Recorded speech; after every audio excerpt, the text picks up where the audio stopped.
Bom dia, meus irmãos, graça e paz.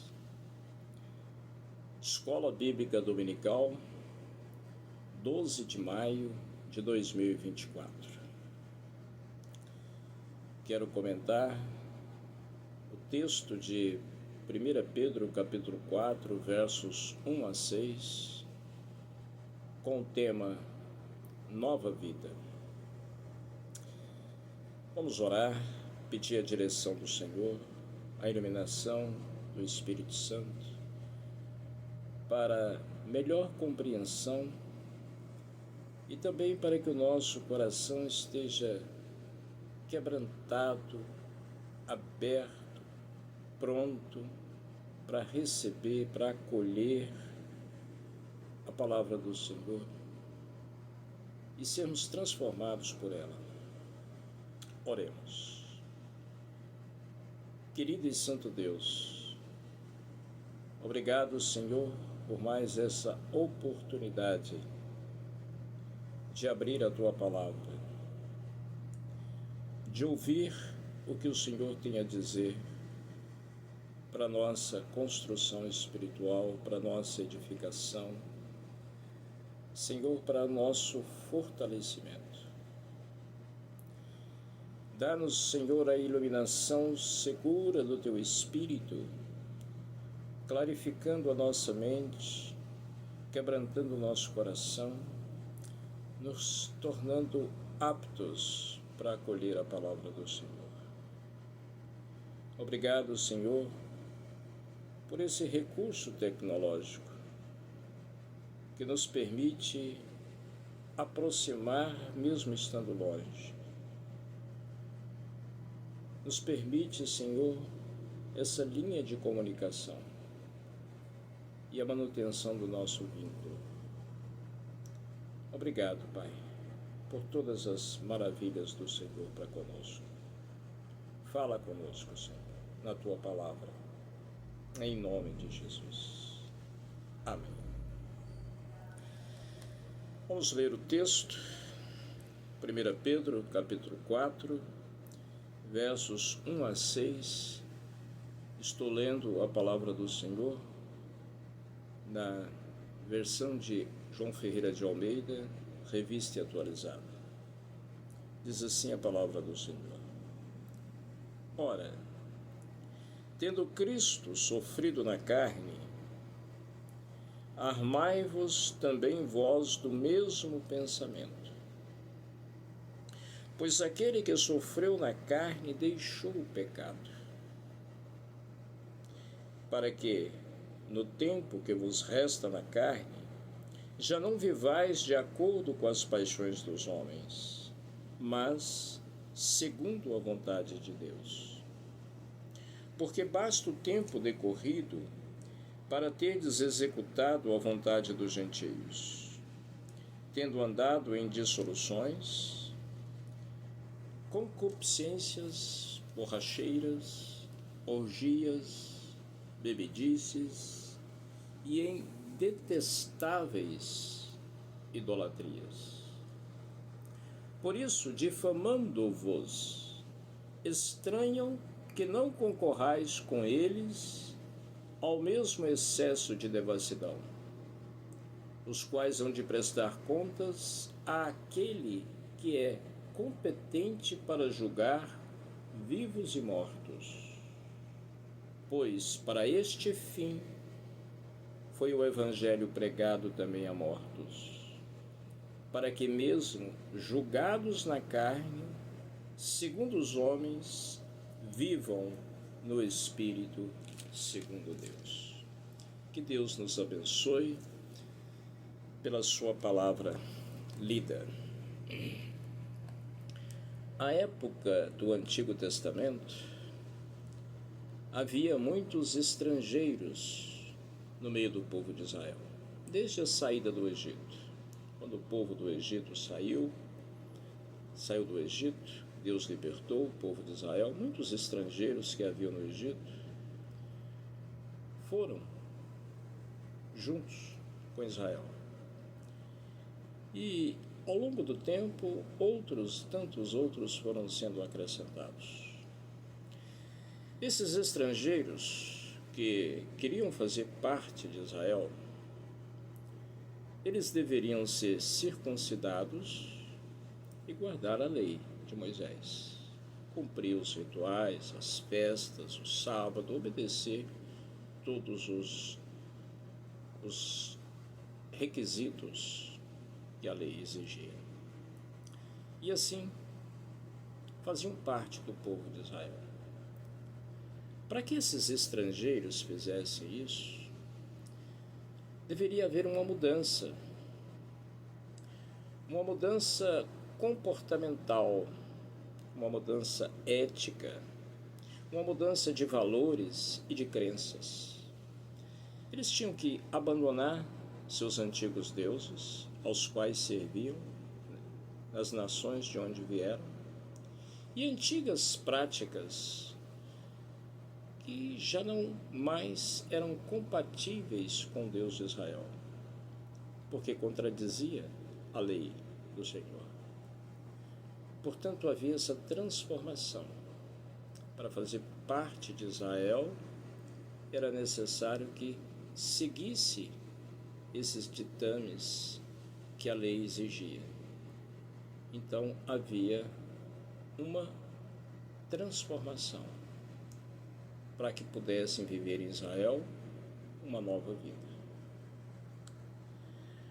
A época do Novo Testamento, e a carta de Pedro se refere, evidentemente, a esse novo tempo. Depois do Pentecostes, quando o Senhor Jesus havia determinado aos apóstolos e discípulos que permanecessem em Jerusalém até que do alto fossem revestidos de poder, e assim eles foram e saíram para cumprir Atos 1:8, que dizia: recebereis poder ao descer sobre vós o Espírito Santo e ser-me-eis minhas testemunhas em Jerusalém, Judá, Samaria, até os confins da terra. Então agora não são estrangeiros que vêm para Israel, mas os de Israel, agora convertidos a Cristo Jesus, saem para cumprir o ide de Jesus. Ide por todas as nações e pregai o Evangelho a toda criatura. E alcançam nações gentílicas. E aqueles que se convertem entre os gentios, se tornam cristãos, com eles também vai acontecer e ter que acontecer o que aconteceu com aqueles estrangeiros que saíram das suas nações para ir para Israel e tiveram que mudar de práticas e assumir os valores que eram requeridos pela lei de Moisés. Agora, a época do Novo Testamento, esses gentios convertidos do paganismo ao cristianismo também terão que mudar de práticas, porque agora os valores são outros. Os valores são os valores de Cristo. E para que eles vivam a nova vida, eles precisam abraçar esses valores. Há uma mudança também comportamental, uma mudança de prática, uma mudança ética, uma mudança nos valores, uma mudança nas crenças. Porque agora vão ter que caminhar de acordo com a palavra de Deus, o ensino de Jesus Cristo e dos apóstolos. E quando Pedro escreve essa carta, ele está escrevendo tanto a judeus convertidos ao cristianismo, como a gentios pagãos convertidos ao cristianismo, e que estavam habitando nessas províncias de Ponto, Galácia, Capadócia, Ásia e Bitínia, mas que agora seriam considerados como estrangeiros dentro dessa terra, porque agora já não faziam mais parte daquelas práticas pagãs que eram ali exercidas. Agora eles teriam que viver o quê? Uma nova vida. E o que é essa nova vida? Seguindo o texto de 1 Pedro capítulo 4, do verso 1 ao verso 6. É deixar o pecado. Acompanhe o verso 1. Ora, tendo Cristo sofrido na carne, armai-vos também vós do mesmo pensamento, pois aquele que sofreu na carne deixou o pecado. Esse versículo não é de fácil interpretação. Pode levar alguns a pensar: como Cristo deixou o pecado? Ele era pecador para ter deixado o pecado? Vamos procurar entender o que Pedro quer dizer. Nós temos que relembrar que o versículo principal, chave dessa carta de 1 Pedro, é capítulo 2, verso 21. E eu tenho rememorado esse versículo com os irmãos a cada estudo. E 1 Pedro, capítulo 2, verso 21 diz: portanto, para isso mesmo fostes chamados, para que também Cristo sofreu em vosso lugar, deixando-vos exemplo para seguirdes os seus passos. Então Jesus deixou, através do seu sofrimento, o exemplo para os seus seguidores seguirem os seus passos.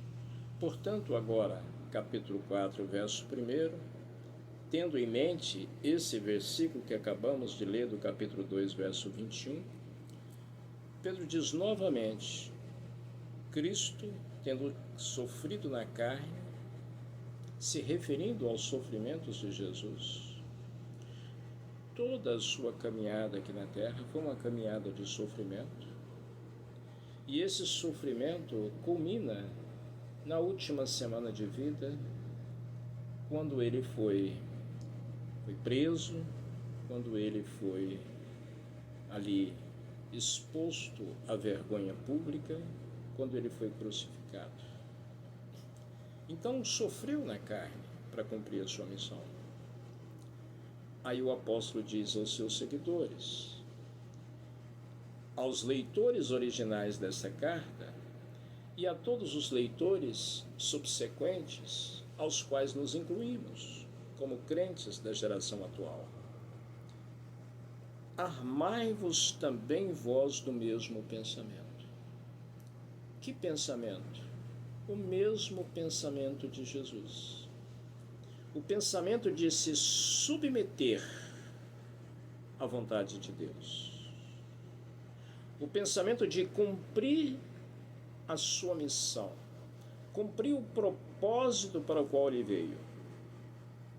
É esse o pensamento que nós, como seus seguidores, temos que ter. O pensamento de obedecer à vontade de Deus. Haja o que houver. Então, armar o pensamento, essa linguagem é uma linguagem bélica, é uma linguagem de guerra. É mais ou menos o que Paulo diz na sua segunda carta aos Coríntios, capítulo 10, verso 4 e 5, quando ele diz assim, que as armas da nossa milícia não são carnais, mas são poderosas em Deus para destruir fortalezas, anulando sofismas. Sofismas são pensamentos falsos, e toda altivez que se levanta contra o conhecimento de Deus, e levando cativo todo pensamento à obediência de Cristo. Também é uma linguagem bélica. Nós estamos no meio de uma guerra espiritual. E por isso o nosso pensamento vai conduzir as nossas ações. O nosso pensamento tem que estar armado, preparado. E como nós, como cristãos, devemos armar o nosso pensamento? Tendo o mesmo pensamento de Jesus, que é cumprir a vontade de Deus. É isso que Pedro quer dizer. E quando isso acontece, há uma identificação do seguidor de Jesus com o próprio Jesus, do cristão com o Cristo. Há uma identificação, uma aproximação, uma união. Por isso, aquele que assim procede dessa forma, tendo seu pensamento armado com o pensamento de Cristo, ele deixa o pecado. É o que diz o restante do texto. Pois aquele que sofreu na carne deixou o pecado. Aqui a segunda parte do texto não está se referindo a Jesus, mas aos seus seguidores que se armam com o mesmo pensamento que Jesus teve. E se armando com esse mesmo pensamento, é capaz de sofrer, suportar os sofrimentos da carne para poder deixar o pecado. Isso que o apóstolo está dizendo. Para que você viva a nova vida, é preciso deixar o pecado. Viver a nova vida não é romper com o passado, apagar o passado completamente. Não. Nós tivemos vivências e essas vivências nos deram experiências e as experiências nos dão sabedoria quando nós conduzimos todo o pensamento cativo à obediência de Cristo. Portanto, ao invés de um rompimento completo com o nosso passado, e não é isso que Pedro está dizendo, é um rompimento com as práticas pecaminosas do passado. E ele vai esclarecer isso no restante dos versículos. É um rompimento com essa maneira comportamental que nós vivíamos antes de ter conhecimento do Senhor Jesus. Se imaginássemos que seria romper completamente com o passado, isso nos levaria a um rompimento estrutural, um rompimento com a família, um rompimento com a cultura completamente, um rompimento com a educação que nós recebemos. Olha, o nosso passado não existem só coisas negativas. Nós devemos lembrar dos benefícios que tivemos, mesmo antes de servirmos ao Senhor, que o Senhor já estava nos preparando. E os benefícios que nós tivemos ao nascermos numa família, ao sermos educados pelos nossos pais, ao sermos educados pela escola, pelo sistema escolar, ao aprendermos uma profissão, tudo são vivências do passado com as quais não podemos romper. Mas romper sim com a prática pecaminosa. E ele vai esclarecer isso à medida que a gente avança no texto. Observe o verso 2. Para que no tempo que vos resta na carne, ou seja, o tempo que nós ainda temos de vida pela frente, e nós não sabemos quanto tempo, e graças a Deus que não sabemos, portanto isso nos leva a viver a cada dia como se fosse o nosso último. Assim tem que ser. Nós não sabemos se amanhã nós estaremos vivos, então nós temos que viver em santificação, em busca contínua, buscando a vontade do Senhor, porque nós não sabemos o que nos acontecerá. Eu disse amanhã, mas pode ser no minuto seguinte. Nós não sabemos. Portanto, nesse tempo que nos resta na carne, o tempo que nós ainda temos de vida pela frente, o tempo que Deus vai nos permitir viver aqui na terra, já não vivais de acordo com as paixões dos homens. E com essas paixões dos homens, ele refere às práticas pecaminosas do passado. E como devemos viver? O restante do versículo diz: mas segundo a vontade de Deus. Viver de acordo com aquilo que Deus quer. Isso é uma mudança. Eu diria uma transformação. Melhor do que a palavra mudança. Quando aqueles que deixavam suas nações iam para Israel e queriam fazer parte daquele povo, assim como Ruth, que era moabita, e aprouve a Deus trabalhar sua vida, seu coração, e ela se prontificou a acompanhar Noemi de volta para a terra de Israel. E ali ela absorveu não só a cultura, mas ela se entregou ao Deus de Israel. Deixou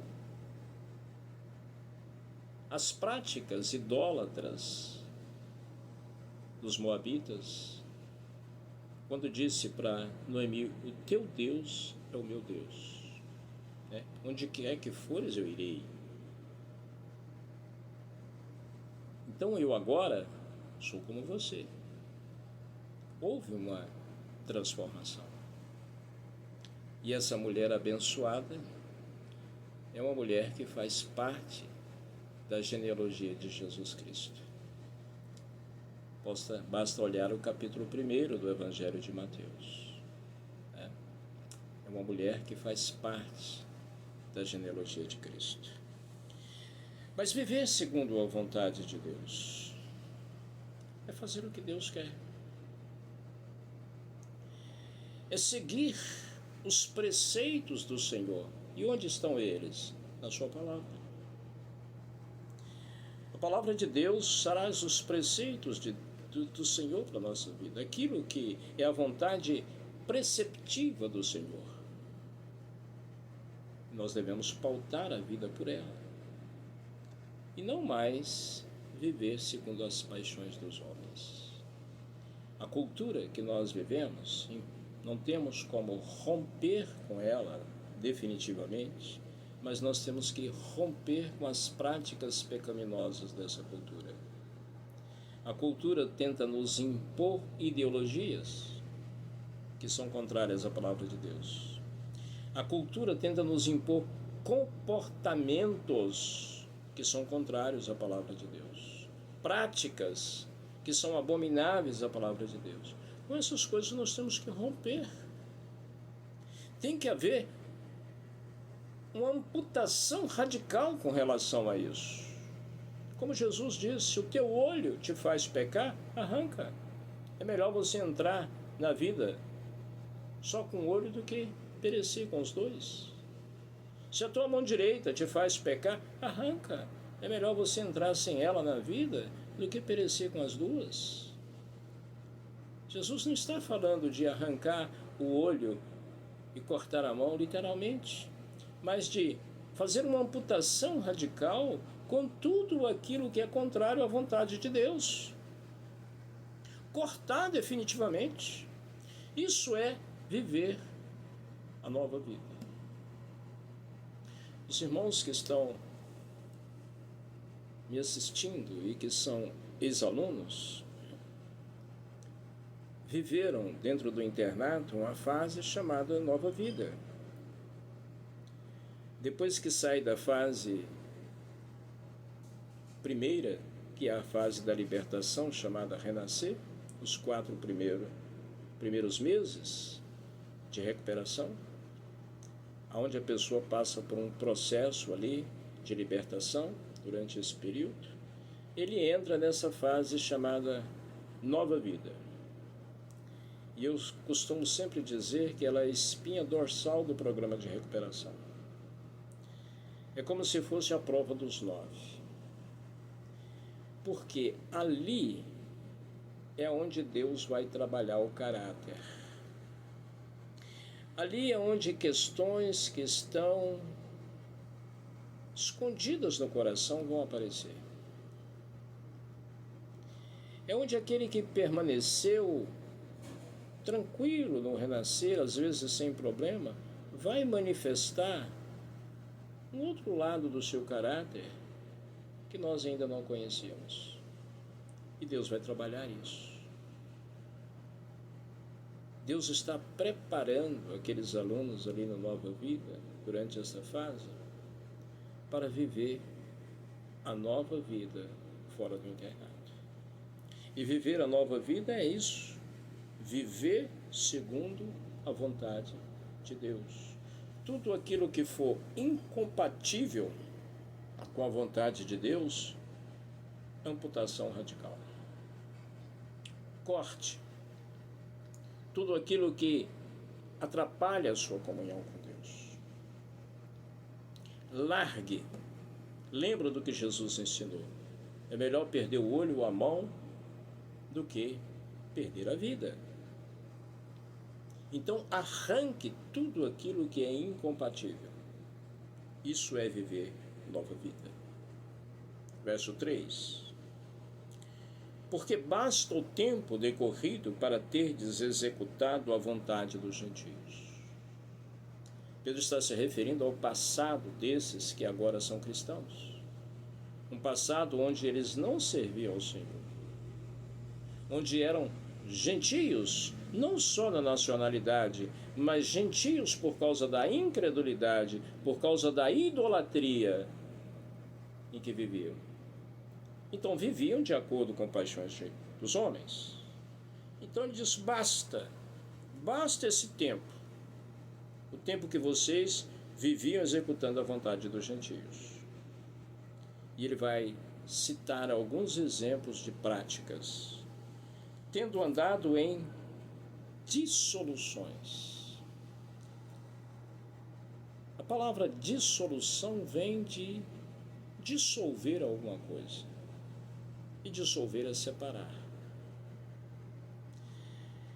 Nós, como cristãos, nós temos que trabalhar e viver para ajuntar, não para separar. Nós temos que ser promotores de paz e não fomentadores de guerra.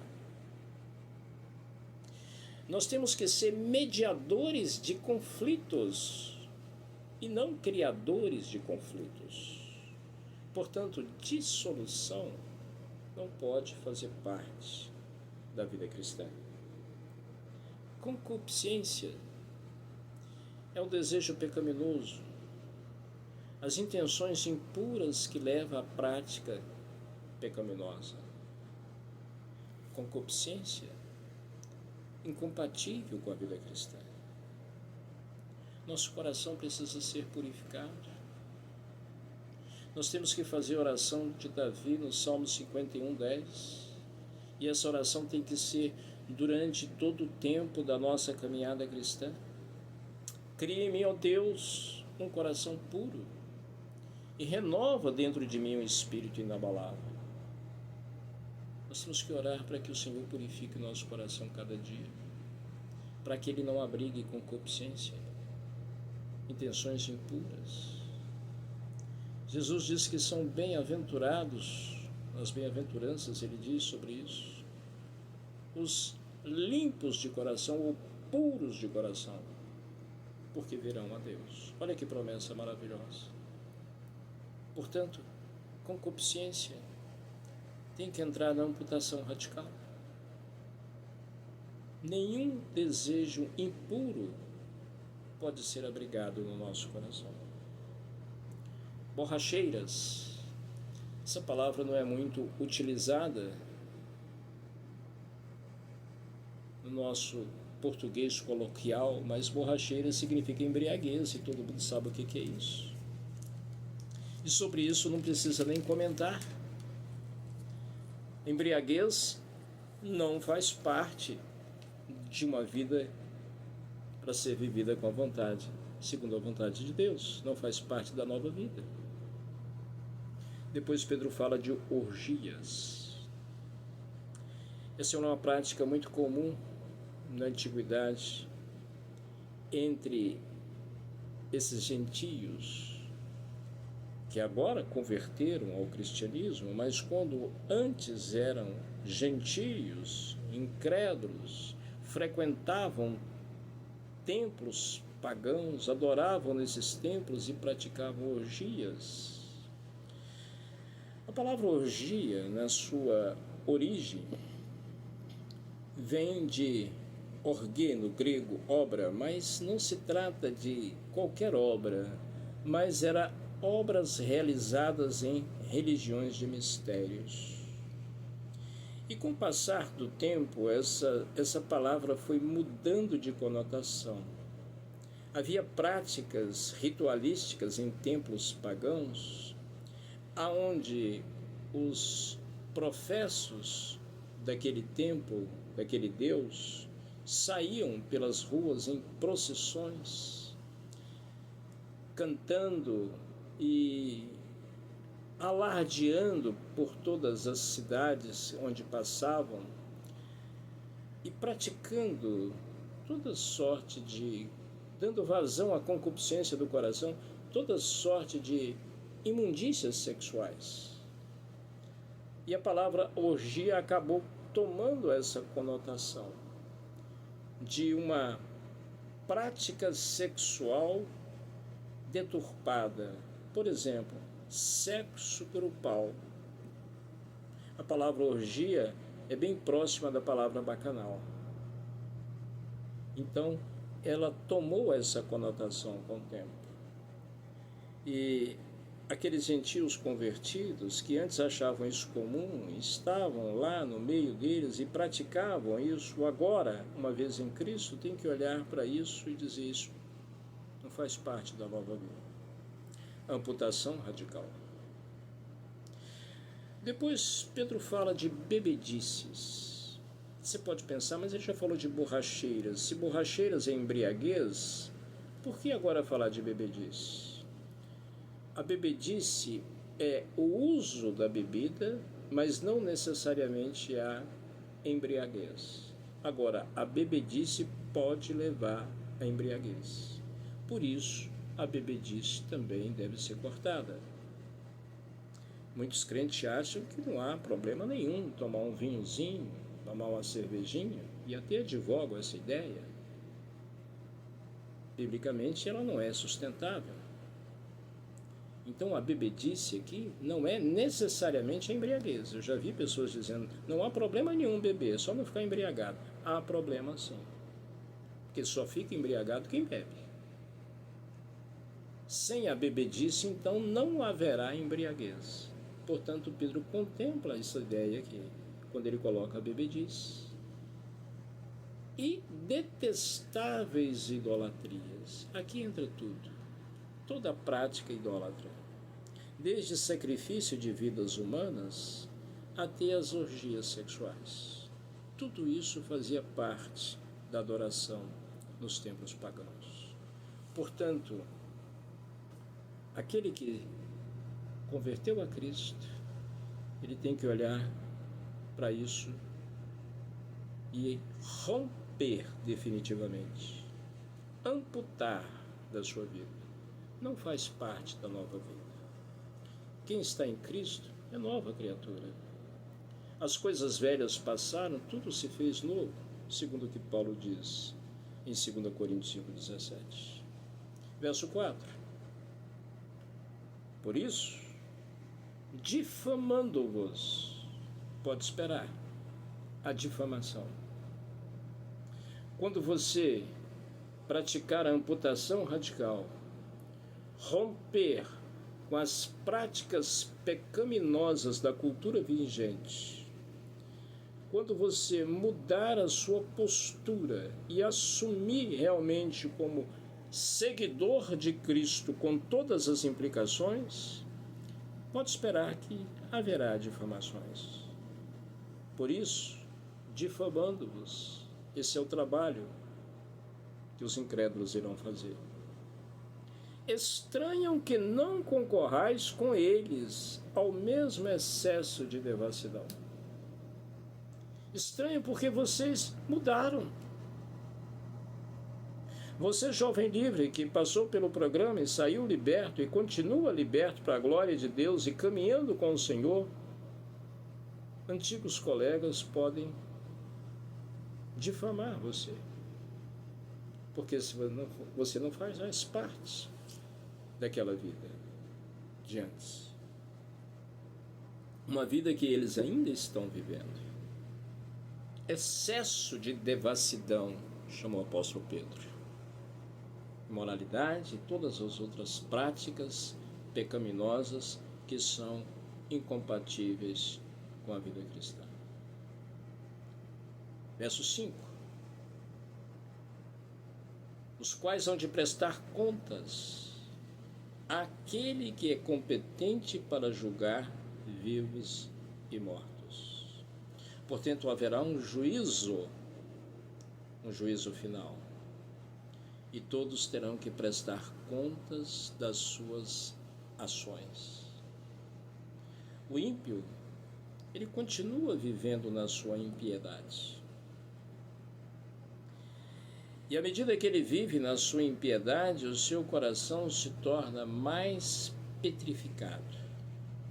A sua mente mais cauterizada, a ponto dele achar que o pecado é algo aceitável, é prática comum, desejável, porque é uma prática cultural.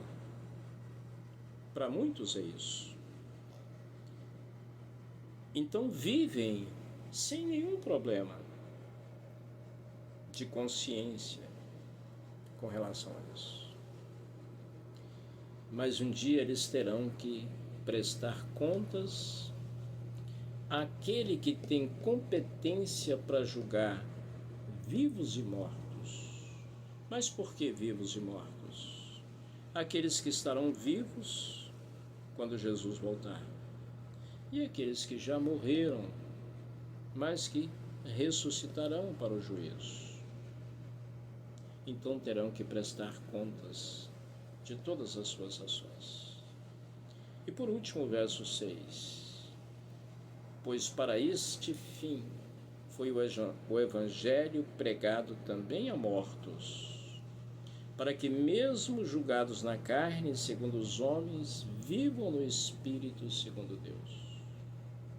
Esse versículo também é difícil de interpretar, e por isso, ao longo da história da igreja, surgiram várias interpretações. Uma delas, de que o evangelho foi pregado a mortos, é aqueles que advogam que Jesus Cristo foi ao inferno e lá, depois da sua morte, entre a sua morte e a sua ressurreição, ele pregou aqueles que estavam ali. Já falei sobre isso no estudo passado, dizendo que não há lógica nenhuma nessa afirmação. Os que estão no inferno estão no inferno. Jesus disse que há um abismo intransponível onde estava Lázaro e onde estava o rico. Não há ligação, conotação nenhuma. Não há possibilidade de salvação de segunda chance para aqueles que estão no inferno. Outros dizem que esse evangelho que foi pregado também aos mortos, que Pedro está se referindo aqui, foi que Jesus pregou aos crentes do Antigo Testamento que haviam morrido sem conhecê-lo. Ora, Hebreus capítulo 12 diz que aqueles que morreram fazem parte da Assembleia dos Santos. Todos aqueles fazem parte da Assembleia dos Santos, aqueles que viveram segundo a promessa. Portanto, também essa interpretação não se sustenta. E qual seria a interpretação mais aceita? O evangelho para esse fim foi pregado a mortos quando esses mortos estavam vivos, evidentemente. Quando eles estavam vivos, e agora, quando Pedro está escrevendo, já haviam morrido. Mas quando vivos, eles ouviram o evangelho. O evangelho foi pregado a eles.